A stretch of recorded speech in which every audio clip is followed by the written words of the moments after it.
بسم اللہ الرحمن الرحیم۔ ناظرین گرامی، بے اولاد کے لیے اولاد کا وظیفہ استغفار اور صدقے کی کثرت کرے اور ہر فرض نماز کے بعد 11 مرتبہ یہ دعا مبارکہ مانگے۔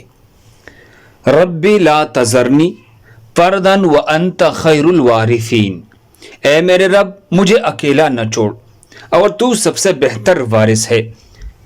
کمزور اور نحیف یا زخمی قسم کا جانور مثلا بلی تلاش کرے اور اسے کھلانا پلانا شروع کرے، دیکھ بھال کرے یہاں تک کہ وہ صحت مند ہو جائے۔ اس کے بعد یہ دعا کرے، یا اللہ اس بے زبان مخلوق کے ساتھ میں نے نیکی کی ہے، اس کی برکت سے مجھے اولاد عطا فرما۔